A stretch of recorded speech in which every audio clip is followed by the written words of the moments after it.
Hello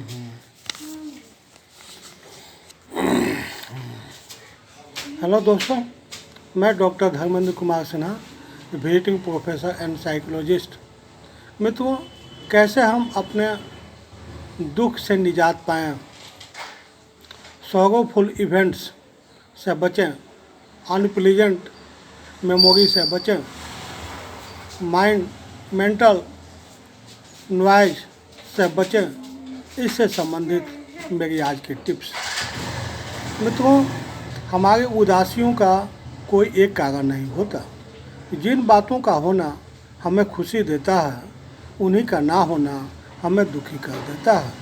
हम किसी हालात के कारण ही नहीं, अपनी खास सोच के कारण भी खुश या उदास रहते हैं। आज हम जहाँ हैं या फिर कल जहाँ होंगे, उसमें हमारी सोच ही मायने रखती है। कई दफ़ा हम ही अपने दुश्मन बन जाते हैं। दुख हमें डराता है, उदासी हमें खलती है। इसलिए जब मूड खराब होता है तो हम जितना जल्दी हो उसे ठीक करने में जुट जाते हैं। जल्द से जल्द खुशी पाने के लिए एक से दूसरे, दूसरे से तीसरे व्यक्ति या चीज़ों के पीछे भागते रहते हैं। दुखी होने पर, खुश होने, बेचैन होने पर शांत दिखने की कोशिश करते रहते हैं। यहाँ एक बात याद रखना जरूरी है, किसी चीज़ की शुरुआत और अंत दोनों मायने रखते हैं। कोई भी तकलीफ़ हो वो तब तक बनी रहती है जब तक हम उसे ढंग से विदा नहीं करते। जल्दी से उबरने की, सब ठीक करने की हड़बड़ी से कुछ हाथ नहीं आता। मन में जमी भावनाएं लंबे समय तक हमें कुरेदती रहती है। इसलिए तकलीफ़ को स्वीकार करना, उसका सामना करना जरूरी होता है। फिर कुछ दुख कभी नहीं जाते, बस समय के साथ उस दुख से, उससे जुड़ी भावनाओं से हमें संतुलन बनाना सीख जाते हैं। मनोविज्ञानी एमी जॉनसन कहती हैं कि हर चीज़ हमारे काबू में नहीं होती। ऐसा करने की कोशिश करना हमें तनाव में डाल देता है। हमें भरोसा रखना चाहिए कि उदासी के भाव अस्थायी नहीं हैं, धीरे धीरे सब ठीक हो जाएंगे। एक और बात, लंबे समय की उदासी हमें एक ही तरह के विचारों में अटकाए रहती है। हमारा मन किसी एक चीज़ पर नहीं टिक पाता, हम ढंग से सोच समझ नहीं पाते। इसी कारण से हम अपने कामों को टालने लगते हैं। दुख बड़ा है तो संभलने में समय लगता है, कुछ करने का मन नहीं करता, हम धीमे पड़ जाते हैं। ऐसा सबके साथ होता है। पर लंबे समय तक एक ही बात पर अटके रहना, जिंदगी के दूसरे पक्ष को अनदेखी करना, नए कामों से बचना हमारे उदासी को और बढ़ा देता है। क्लिनिकल साइकोलॉजिस्ट एलिस बायस कहती हैं कि दुख या उदासी के क्षणों में हमें खुद पर ज़्यादा जोर नहीं डालना चाहिए। कुछ काम टाले जा सकते हैं, पर काम या चीज़ को टालते रहना सही नहीं है। लंबे समय तक ऐसा करने से खालीपन का गड्ढा बढ़ने लगता है, आत्मविश्वास डगमगाने लगता है।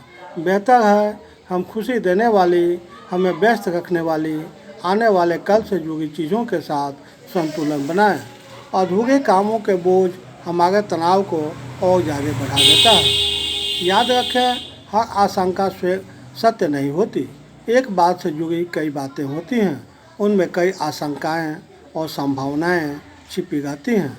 पर उदासी के क्षणों में हमें केवल डर दिखाई देता है। हम अपने डर पर ज़्यादा भरोसा करने लगते हैं।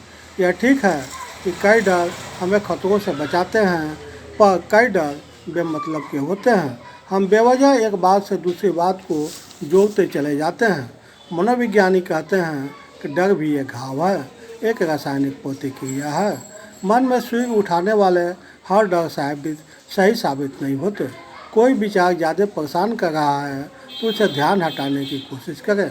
किसी दूसरी चीज़ के बारे में सोचने की कोशिश करें। अपने मित्रों से बात करें, उस समस्या से जुड़ी अनुभवी लोगों से बात करें। अपने डर को स्वीकार करें, पर पकड़ कर न रखें, उसे गुजर जाने दें। कई दफ़ा हम मेरे साथ ही क्यों, मैंने क्या किया, मैंने ऐसा कैसे कर दिया आदि सवालों में उलझे रहते हैं। खुद को या दूसरों को दोष देना हमारी चिंता और परेशानी को बढ़ा देता है। सवाल जरूरी होते हैं, पर जवाब ढूंढना भी जरूरी है। केवल शिकायत करते रहने से काम नहीं चलता। कई बार छोटे छोटे बदलाव करने से ही चीज़ें आसान होने लगती है।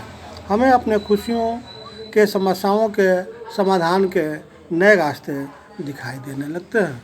मित्रों, मैंने आज जो थॉट शेयर किए उसकी उपयोगिता आप खुद ब खुद अपने अगल बगल के वातावरण में और अपने दिन प्रतिदिन की घटनाओं में आपको देखने को मिलता ही होगा। इस समस्या से ऐसा कोई वर्ग नहीं है, वैसा कोई व्यक्ति नहीं है, चाहे वो अफसर हो या मजदूर हो, सारे लोग इससे परेशान हैं। यदि आप मेरे इस थॉट को अपने जीवन में इम्प्लीमेंट करेंगे तो निश्चित रूप से यह एंटीबायोटिक की तरह काम करेगा और आपके दुख, चिंता और तनाव रूपी बीमारी से आपको मुक्त करेगा। मित्रों, मेरे इस वीडियो को ज़्यादा से ज़्यादा लाइक, शेयर और सब्सक्राइब करें ताकि अन्य लोग भी अपना तनाव, चिंता और दुख से मुक्ति पाकर स्वस्थ और शांतिपूर्ण जीवन जी सके। अंत में आपने मेरे वीडियो को देखा, समय दिया, इसके लिए so many thanks to you.